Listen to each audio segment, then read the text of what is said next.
नमस्कार। मैं आपका दोस्त विनोद विट्ठल हाजिर हूं एक कविता लेकर। शीर्षक है 48 साल का आदमी। 48 साल की उम्र 80% है जिंदगी का। आखिर के आधे घंटे की होती है फिल्म जैसे। चांद के साथ रात के आसमान में टंक जाती है कुछ चिंताएं।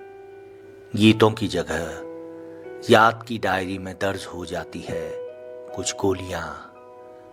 रविवार नियत हो जाता है लिपिड प्रोफाइल जैसे कुछ परीक्षणों के लिए। हर शाम डराते हैं इन्वेस्टमेंट। उड़ते बालों की तरह कम होती रहती है एफडी की ब्याज दर। मेडिक्लेम के विज्ञापनों और बड़े अस्पतालों में सर्जरी के खर्चों की सूचनाओं को इकट्ठे करते बुदबुदाता है। कल से तमाम देवताओं के चमत्कारिक व्हाट्सएप संदेशों को 100 लोगों को शेयर किया करूंगा। जरूरत पड़ी तो कर लूंगा नेहरू और सोनिया के खिलाफ ट्रोलिंग। पार्ट टाइम में हैंडल कर सकता हूं किसी पार्टी का ट्विटर अकाउंट। ईर्ष्या हो जाती है उस दोस्त से जिसका प्लॉट 12 गुना हो गया है पिछले 20 बरसों में।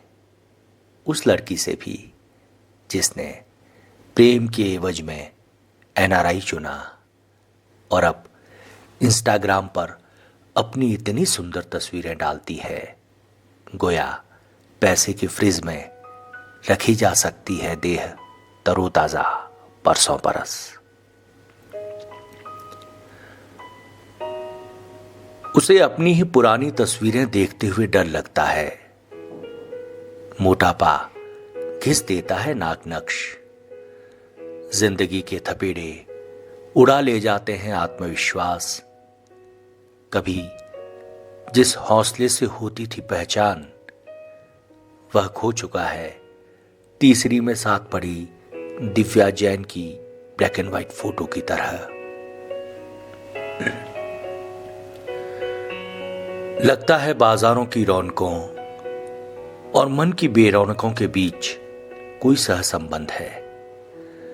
मोबाइल के ऐड में नितंबों को सहलाती एक अभिनेत्री और बोतल बंद पानी की बिक्री के लिए झूलते वक्षों को दिखाती एक पॉर्न स्टार को देखने के बाद भी अब कुछ नहीं होता। डॉक्टर इसे मधुमेह से जोड़ते हैं और कथाकार रघुनंदन त्रिवेदी की कहानियां इसे बाजार से जोड़ती है। सच तो यह है बाजार से डरने और हारने की उम्र है ये जिसमें बेअसर है सारी दवाइयां, बाल बचाने और काले रखने के तमाम नुस्खे।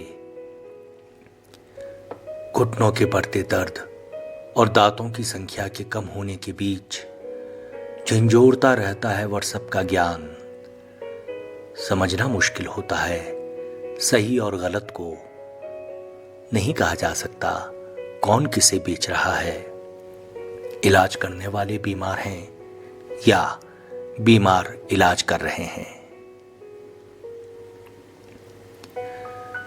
कितनी बेवकूफी और बेध्यानी से जिए तुम। जयपुर तो अच्छी पोस्टिंग मानी जाती है। 1000 करोड़ के भुगतान में भी तुम खाली रहे। सॉरी, तुम्हारा कुछ नहीं हो सकता। सस्पेंशन में चल रहा एक इंजीनियर दोस्त कहता है। बच्चों को डांटता लेकिन खुद के मानकों को नीचे करता 48 का ये आदमी अपनी जाति को कहीं पीछे फेंक चुका है। धर्म से खुद को अलगा चुका है। अपनी नैतिकता और सच्चाई की सत्ता के भ्रम में जीता एक दयनीय, डरा हुआ और डरावना है अंकल बनकर रह गया ये आदमी। कुछ उपन्यासों के नायकों और कहानियों की नायकीय जीत में भरोसा करता हुआ 48 के हुए किसी आदमी को गौर से देखना, वह जिंदगी की स्लेट से अपने निष्कर्ष तेजी से मिटाता हुआ पाया जाएगा। इतना निरीह होगा कि डरेगा दफ्तर जाने से, रोएगा अपनी बेटी के भविष्य के बारे में सोचकर, जिंदगी के एटीएम पर अपने पासवर्ड खो चुके दिमाग के साथ खड़ा होगा वह। उसका अपना ही मोबाइल इनकार कर देगा उसके अंगूठी के निशान को पहचानने से।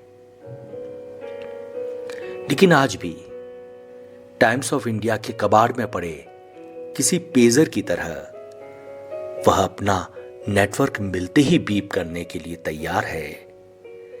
मेथोडिस्ट चर्च के स्टोर में पड़े पियानो की तरह सोचता है, थोड़ा रिपेयर मिल जाए तो अब भी गूंजा सकता हूं सिम्फनी। वह पूरी ताकत से कहना चाहता है, हम सबसे नई, युवा और बेहतर पीढ़ी थे। बेहतर दुनिया का नक्शा था हमारे पास। आधार कार्ड से पहले हम आए थे धरती पर। जुकरबर्ग से पहले बजी थी हमारे लिए थाली।